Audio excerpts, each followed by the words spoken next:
Attention, please. Kick this shit.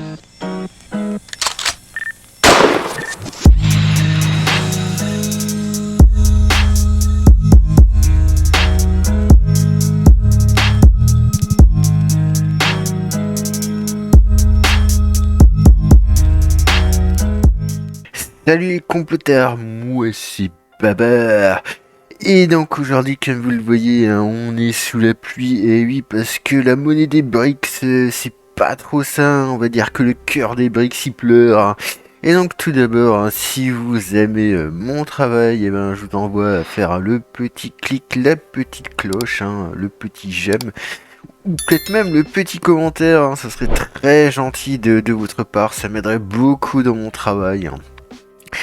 Et alors aujourd'hui, pourquoi est-ce que je veux faire de nouveau une vidéo sur la monnaie des BRICS? Parce que vous savez très bien que j'avais invité un adhérent de chez Patriot pour justement parler de la monnaie des BRICS, hein. On en a aussi un petit peu parlé dans la vidéo sur Marc Toiti, hein. On aura un peu une petite case ici qui vous emmènera vers ma vidéo sur Marc Toiti, hein.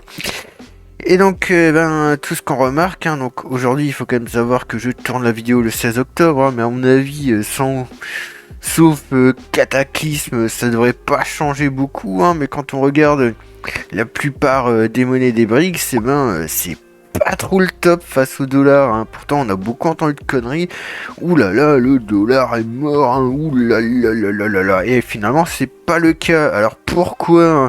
Alors tout d'abord, ce qu'on avait dit, hein, dans la vidéo de Marc Toiti, c'est que cette histoire de monnaie des BRICS, hein, on l'entend déjà depuis des années, hein. Faut aussi savoir que si on remonte dans le temps, en 2010, les BRICS avaient déjà essayé de lancer un truc qui s'appelait BRICS Pay et finalement c'est jamais sorti.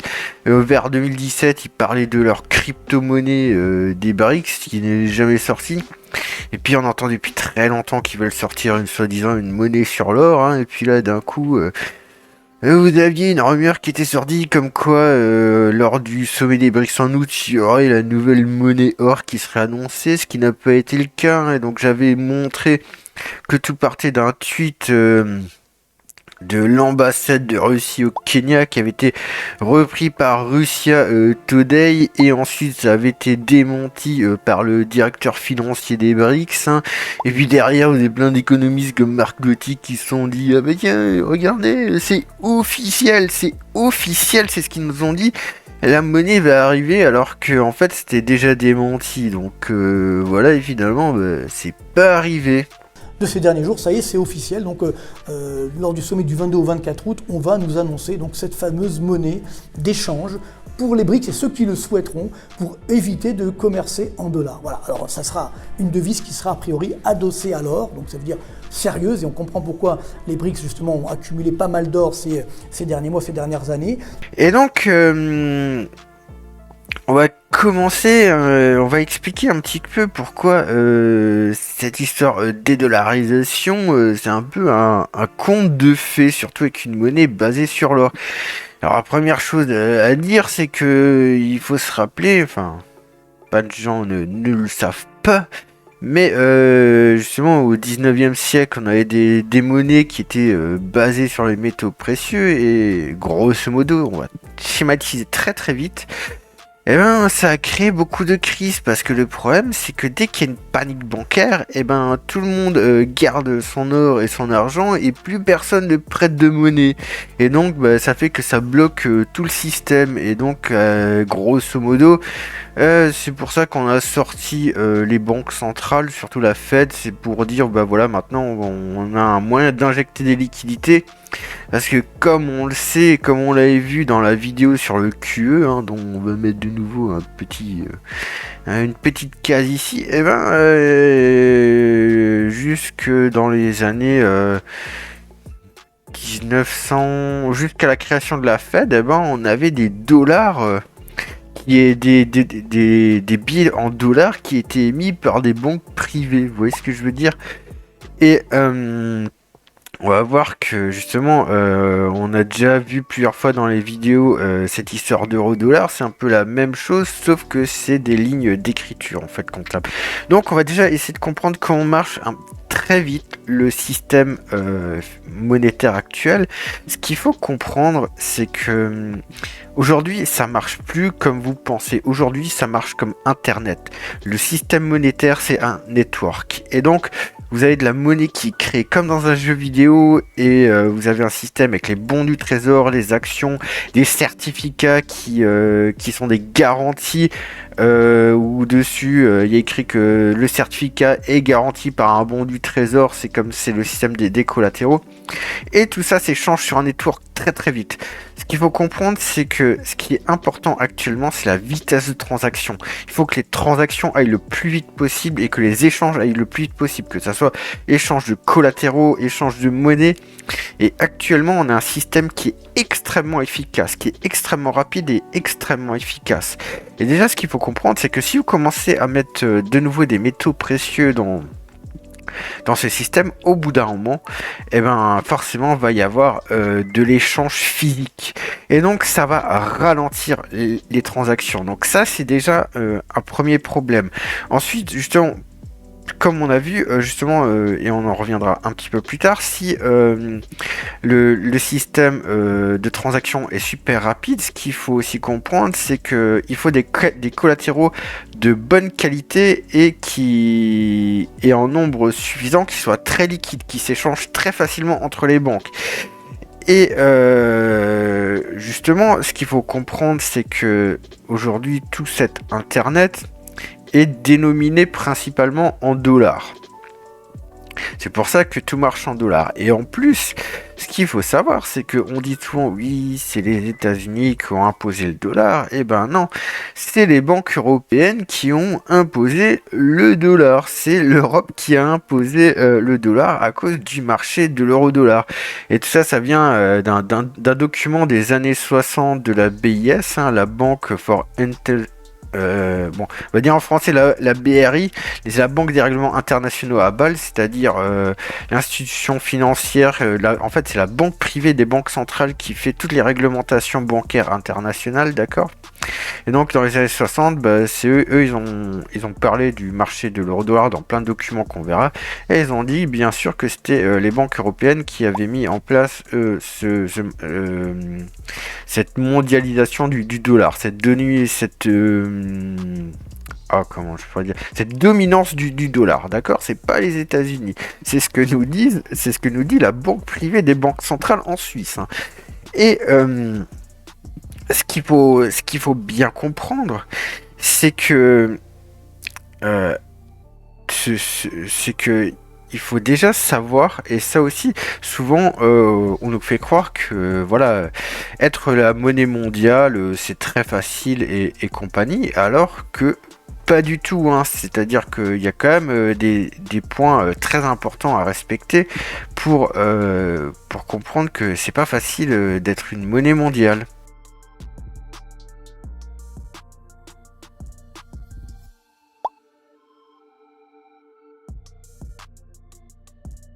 Voilà, déjà ce qu'il faut comprendre, c'est que quand on a un monde globalisé comme maintenant, alors justement il faut trouver quelque chose qui permet de faire des échanges entre tout le monde. Et justement en ce moment, comme on a dit, le dollar c'est ce qui est utilisé parce que tout le système, tout le network est fait pour utiliser le dollar. Donc déjà, si vous voulez dédollariser le monde, il va falloir faire un nouveau network qui soit plus efficace que le premier. Et déjà, si vous commencez à mettre sur l'or, ça va être moins efficace. Mais bref. Ensuite, un autre truc qui est justement qu'il faut savoir, c'est que par exemple, quand une entreprise brésilienne, chinoise ou ce que vous voulez fait des transactions en dollars et qu'elle reçoit des dollars sur son compte, au final ça va être la banque centrale du pays qui va être responsable de ces dollars. Et qu'est-ce qu'elle va faire cette banque centrale avec ces dollars? Eh ben elle va acheter des bons du trésor, d'accord. Donc elle va acheter des bons du trésor américains. C'est pour ça que en ce moment qu'est-ce qu'on vous raconte? On vous dit, ah, mais la Chine, les BRICS se débarrassent de leurs bons trésors parce qu'ils veulent se dédollariser. Et dans le même temps, vous voyez que les monnaies des BRICS sont en train de couler par rapport au dollar, ce qui n'a aucune logique, puisque ce qu'ils nous disent, c'est qu'ils se débarrassent du dollar, qu'ils n'en veulent plus. Donc s'ils veulent plus de dollars, normalement, ça serait la monnaie des BRICS, que ce soit le yuan, le rouble, de tout ce que vous voulez, qui devrait monter. Sauf que là, ça baisse. Donc, en fait, ce qui se passe, c'est que les banques centrales des BRICS ne se débarrassent pas des bons au trésor, c'est qu'elles manquent de dollars. Il n'y a plus assez de dollars en circulation. Donc, elles revendent leurs bons du trésor US pour obtenir des dollars, pour ensuite le refiler à leurs entreprises. C'est pour ça que le dollar monte, parce qu'en ce moment, on manque de dollars. Et tout c'est que tout ce qui est rare, ça devient cher. Et voilà, vous avez la vraie explication.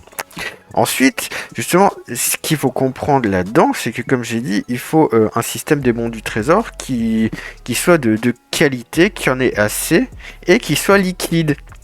Or, actuellement, il n'y a pas de... Il y a aucune alternative si vous cherchez du triple A. Alors c'est vrai que les États-Unis sont plus de triple A, d'accord.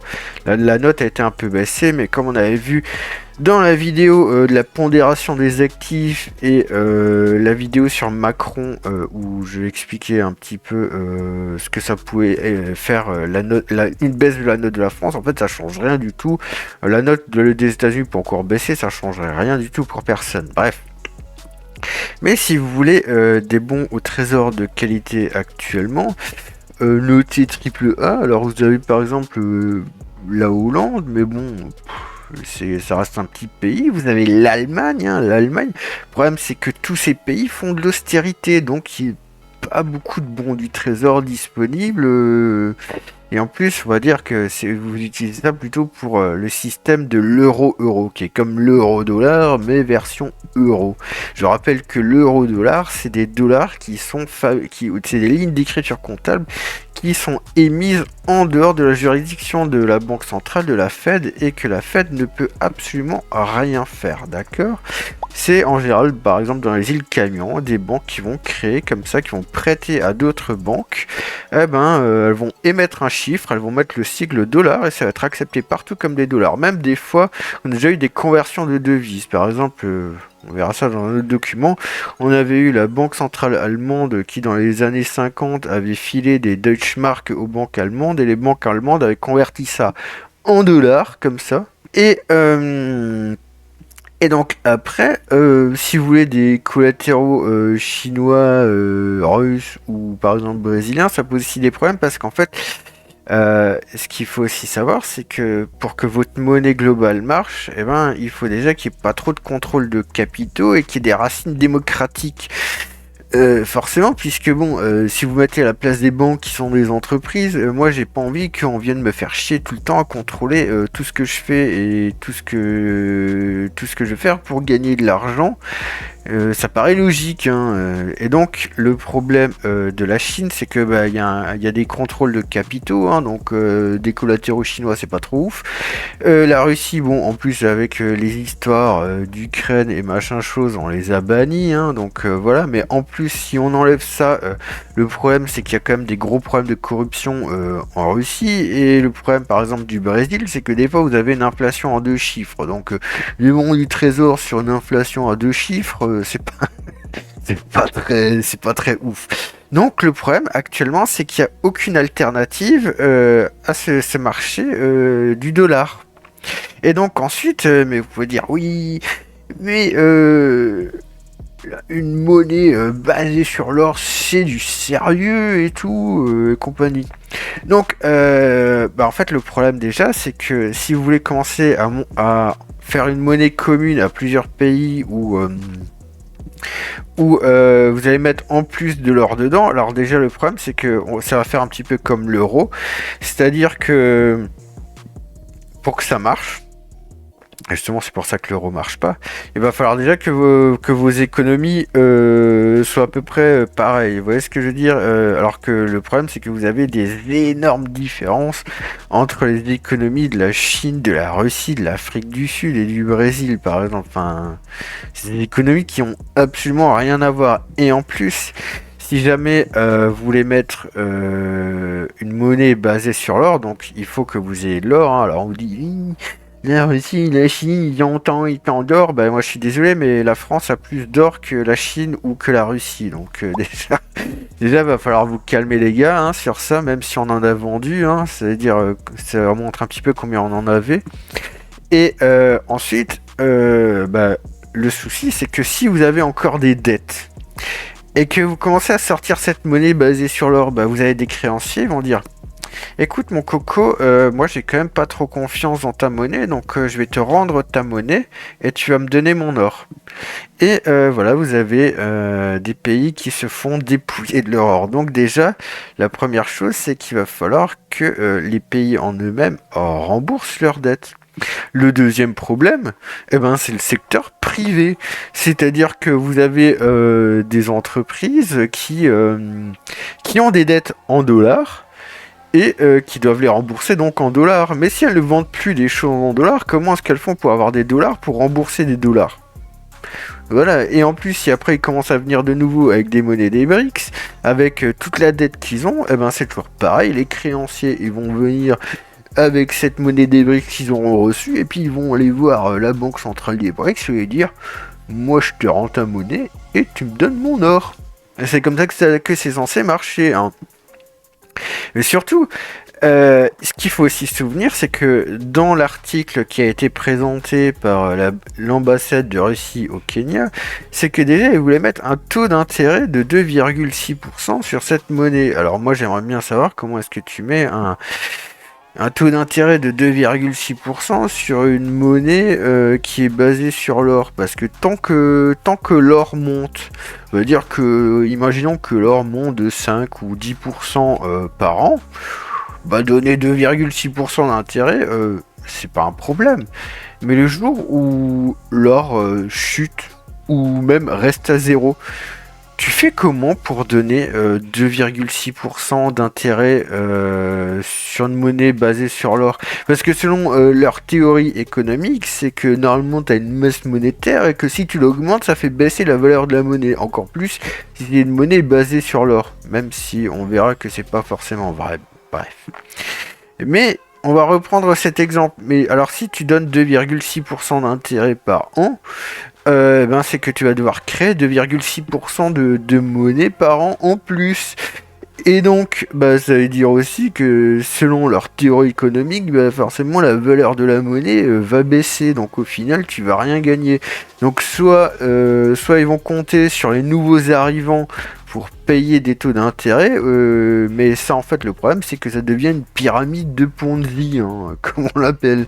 Et maintenant je voudrais aborder encore un autre problème plus important, c'est que cette monnaie basée sur l'or, faudra alors qu'elle soit globalisée. Hein. On va dire que on s'en fout des histoires de vitesse de transaction, de contrôle des capitaux, et on va dire ils font leur monnaie sur l'or et puis il n'y a plus de contrôle de capitaux, hein, parce que forcément s'il y a des contrôles de capitaux, les banques elles vont pas aller se faire chier, elles vont continuer d'aller sur l'euro-dollar, hein, ça paraît logique.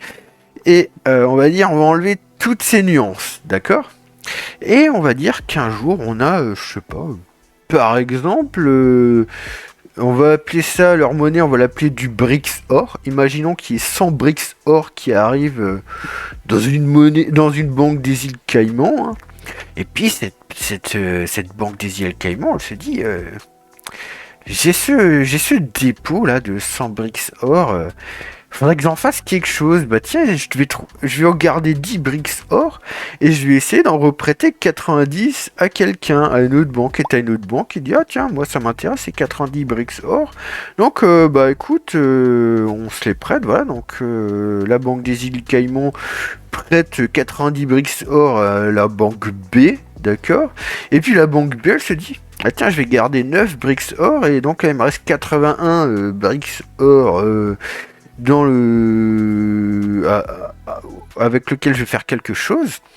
Tiens, je vais trouver une autre banque et je vais lui prêter. Et donc elle trouve une banque C qui va faire encore la même chose et ainsi de suite. Et donc vous allez transformer 100 BRICS or, vous allez le transformer en 1000 BRICS or. Et ça en plus, je veux dire, le problème, c'est que vous allez augmenter la masse monétaire x10 sans que la banque centrale des BRICS puisse faire quoi que ce soit. Et le problème, c'est que si vous faites pas ce système, en fait, vous n'avez aucune liquidité dans votre système, et donc vous pourrez jamais remplacer le système de l'euro-dollar. Et le problème, c'est que aussi au bout d'un moment, vu que tout est maintenant électronique, surtout qu'en plus, je veux dire, la Chine, elle pousse, elle est complètement là-dedans, hein. Si vous avez tous ces trucs-là de monnaie électronique, dans les îles Caïmans, ils vont pouvoir faire comme l'euro-dollar, ils vont pouvoir créer des BRICS or comme ça, en veux-tu, en voilà, sans que la banque centrale des BRICS puisse faire quoi que ce soit. Et puis un jour, tout le monde va se rendre compte que merde, il y a un problème avec la masse monétaire. C'est-à-dire, on comprend plus comment elle fonctionne là. On pensait qu'elle allait baisser et puis elle a explosé. On n'arrive même plus à savoir combien est-ce qu'il y a de monnaie en circulation, hein. Vous savez, comme le document qu'on avait vu sur Paul Volcker, hein, soi-disant Paul Volcker qui maîtrisait toute l'économie avec ses taux qu'il avait montés, hein, et qui nous disait merde, on n'arrive plus à savoir combien il y a de monnaie en circulation, même M1, hein, qui est vraiment la monnaie de base, c'est-à-dire les comptes courants et le liquide. Même ça, ils n'arrivaient même plus à le compter. Imaginez la banque centrale des BRICS, dans l'exemple que je viens de donner, ils se retrouvent comme des cons. Et donc qu'est-ce qui se passe ensuite? Plus personne n'a confiance. Plus personne n'a confiance. Et si plus personne n'a confiance, tout le monde va venir et va dire: écoute, moi je veux plus de ta monnaie, par contre tu vas me rendre mon or. Et le problème, c'est que votre monnaie au départ, elle avait été basée sur une certaine quantité d'or, mais si d'un coup vous vous retrouvez avec une masse monétaire qui a explosé x10 et que vous n'avez rien pu faire, qu'est-ce qui va se passer? Ce qui va se passer, c'est que vous n'aurez pas assez d'or pour rembourser tout le monde, hein. Et le problème, c'est que si vous faites un défaut sur votre dette, vous êtes mort, hein. Et donc qu'est-ce que vous allez pouvoir faire? Vous allez faire comme la fin du Bretton Woods. Et puis voilà, et puis maintenant vous avez compris pourquoi il y a eu la fin du Bretton Woods, hein. C'est que tout simplement, ça faisait depuis les années 50 que les États-Unis maîtrisaient plus leur monnaie, hein, et le maîtrisent encore moins aujourd'hui. Et la création monétaire n'était absolument plus maîtrisée, c'était totalement les banques privées dans le système offshore qui créaient tout. Et donc vu que les dollars étaient adossés à l'or, quand tout le monde s'est rendu compte que la masse monétaire ne correspondait plus à ce qu'elle devait être, et forcément les États-Unis ils ont paniqué parce que sinon ils avaient plus d'or, sinon tout le monde leur piquait leur or. Donc vous voyez que là, je viens de vous expliquer que tout ce système, tout ce qu'on vous raconte, c'est du caca. Et c'est clairement du caca. Il n'y a rien d'autre à dire. Et donc, ce qu'il faut bien comprendre, c'est que aujourd'hui, il n'y a pas d'alternative au dollar. Alors, il y en a aussi certains, ils vont me dire: oui, mais aujourd'hui, vous avez l'Inde qui échange des roupies contre du pétrole russe et tout. Ouais, ok, mais qu'est-ce qui se passe? C'est-à-dire que vous avez l'Inde qui achète du pétrole russe en roupies, sauf que la Russie, elle a tout ce qu'il faut et elle a rien besoin de ce qu'il y a en Inde. Donc, ce qui se passe, c'est que la Russie a des roupies dont elle ne peut rien faire, et l'Inde est en train de perdre de la monnaie bêtement.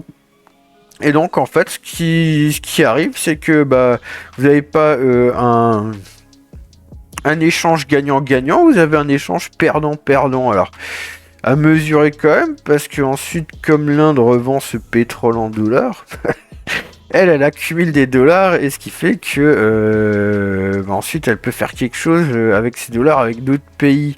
Mais je veux dire, la Russie, c'est là, elle se retrouve avec des roupies, et avec des roupies, vous faites quoi?